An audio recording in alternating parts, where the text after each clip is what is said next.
Welcome back. As you know, I am Eli, the computer guy, here for your daily dose of the RARs, where I scream about the technology world so I can fund a Silicon Dojo. Silicon Dojo, free to end-user hands-on technology education that empowers you to do whatever the hell it is you want to do in Durham, North Carolina. I'm actually filming this, on location. I'm here in Durham today because I will be teaching the class on AI and web scraping tonight. Anyways, if you're interested in attending one of these in-person classes, you can go to silicondojo.com to see what the schedule is. Do remember, free to the end user is not actually free. That's why I'm here screaming every day. If you'd like to throw some money into the donor box link down below, that would be ever so lovely. And so with that, let's get into our one of our favorite subjects here, laughing at Mark Zuckerberg, right? Because I think this is kind of interesting, talking about this whole scam of this AI revolution and how all of these big tech companies are trying to sell artificial intelligence based off of what you think artificial intelligence is, not what artificial intelligence actually is, and it's a bit of a disaster, right? Think about this for a second. Think about this, right? So if artificial intelligence is so amazing and so wonderful and so cool, why is it all of these big tech companies literally have to force their employees to use artificial intelligence? If it makes employees' lives so much better, why do they literally have to punish their employees if they do not use AI? And the reason is because most people just don't care that much. I use ChatGPT every day, but for creating things like featured image thumbnails and for a bit of coding questions and that type of deal. I think what's interesting when I talk with a lot of people about artificial intelligence, a lot of tech people about artificial intelligence, is that they use it, it's fine, but it's also not necessarily as significant as we are being told it is. And so one of the big issues for these big tech companies is how do you sell this product, right, that is going to quote unquote change the world when even your own employees don't give a crap about it.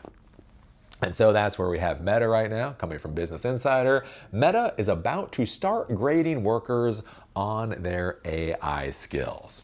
So basically, yeah, if you don't use AI, Meta will punish you. That's how you know Meta has some good AI, when you have to use it or you'll be punished. Meta will tie employee performance to their, quote, AI-driven impact starting next year. The social media giant is making, quote, AI-driven impact a core expectation for 2026, Janelle Gale, Meta's head of people, told employees Thursday in an internal memo. And the interesting thing that I find about this, especially being in the technology world, is the idea of how much this is being forced. Right? This is not, we want our employees to use more automation in their routines to increase efficiency. Right? And now when I say automation, that might be AI, that might be LLMs, that might be a basic database system. There's a lot of ways that you can get to automation. There's a lot of ways you can get to increased efficiency. There's a lot of ways you can get to things like improved communication. But notice how they're pushing artificial intelligence specifically, and it's because they fucking need people to care about artificial intelligence, and even their own employees don't care that much. Meta will assess employees on how they use AI to deliver results and build tools that can move the needle in a major way when it comes to productivity. Individual AI usage and adoption metrics won't be included in 2025's annual performance reviews, according to the memo, though workers should include their AI-fueled wins in their self-reviews. A Meta spokesperson referenced an earlier statement made to Business Insider on AI adoption. Quote, "It's well known that this is a priority, and we're focused on using AI to help employees with their day-to-day work." Well, we know AI is a priority, and we know you're focused on forcing your employees to use more and more AI. Question is why? The move marks a broader shift within corporate America towards an AI native culture. Big tech firms, including Microsoft, Google, and Amazon, are pushing employees to do more with AI. The directives given to workers have been unified and clear. Using it, quote, is no longer optional, as one Microsoft executive put it to managers in June. Google CEO Sundar Pichai had a similar message for employees in a July all-hands meeting, telling employees they need to use it for Google to lead the AI race.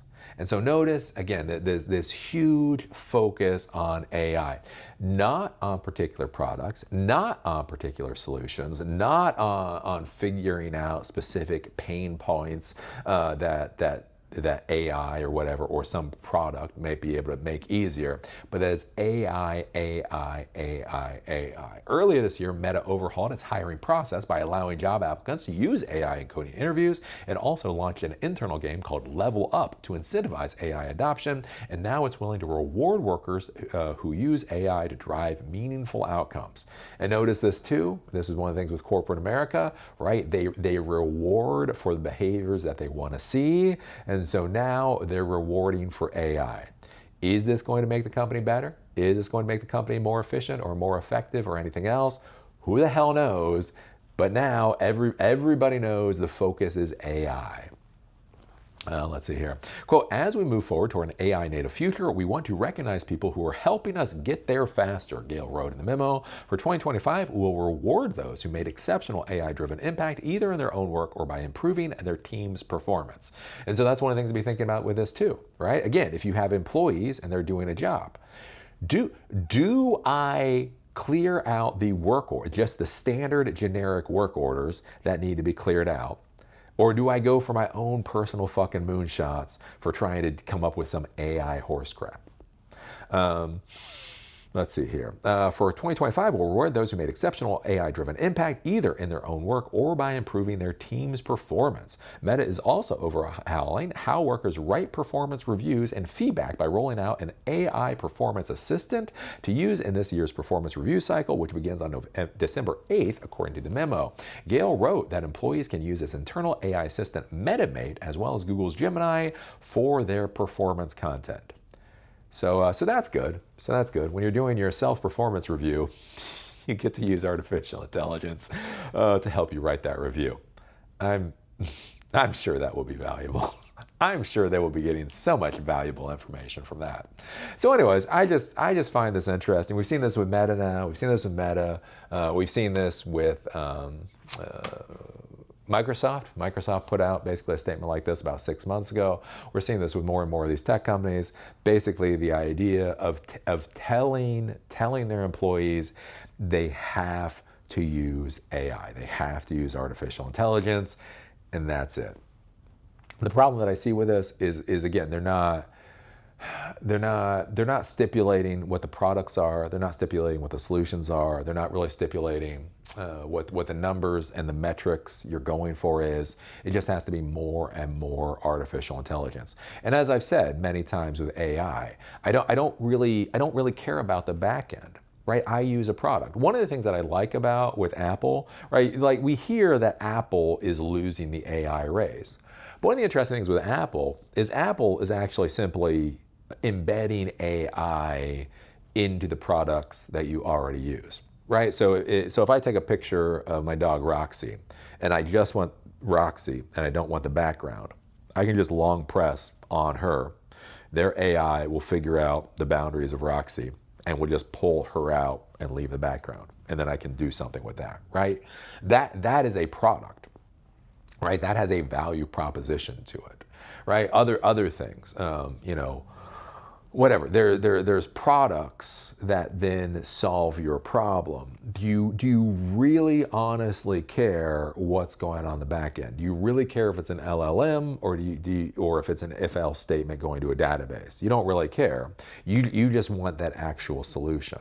I think the problem that we're seeing here is this big push for using AI in everything, regardless of what you're solving for. The other interesting thing here, and I've been talking about this a little bit, like with Yan LeCun, who's leaving Meta relatively soon. Also, I was just talking about the CEO of Hugging Face, and basically with this idea that LLMs are a dead end. And this is an important thing to be thinking about the technology world, and this is an important thing to be thinking about with how big tech companies fail, right? How did Yahoo fail? Yahoo went from being Yahoo to being Yahoo, right? BlackBerry went from being BlackBerry to being BlackBerry, right? And one of the things is when you start hyper-focusing on technology that doesn't necessarily work out the way you think it's going to work out, right? And so one of the big things is a lot of people are starting to talk about LLMs being dead ends. So an interesting question here is Microsoft, is Meta forcing their employees to overinvest into a dead-end technology stack, so that when the next breakout technology occurs, they'll already be so mired into the legacy of the dead-end stack that they may not have the resources or wherewithal to actually be able to jump on the technology stack that will actually get us to the next level. And I think that's one of the big concerns that I'm seeing here, especially as more and more people start to honestly talk about LLMs being a dead end. So anyways, those are kind of my thoughts on this. What do you think about that? What do you think about Meta? What do you think about Mark Zuckerberg doubling down on use AI or you'll get flogged? Do you think this is a good way to go? I don't know. Put your thoughts down below. If you like these videos, give us a thumbs up. If you hate these videos, give us a thumbs down. Call me amazing. Call me a dumbass. Just be a real strong Lutnick and put a good American comment down there. Do remember I do these videos so I can fund a Silicon Dojo, free end user hands-on technology education that empowers you to do whatever the hell it is you want to do here in Durham, North Carolina. I'm on location today in Durham. I'm here teaching the AI and web scraping class at American Underground in a few hours. If you're interested in taking some of these classes, you can go to silicondojo.com to see what our current schedule is. Do you remember free to the end user? These are all free to the end user. You just simply walk in and you learn. Isn't actually free. Again, things like hotel rooms cost me money. If you want to throw some money into the donor box link down below, that would be ever so lovely. And with that, see y'all later.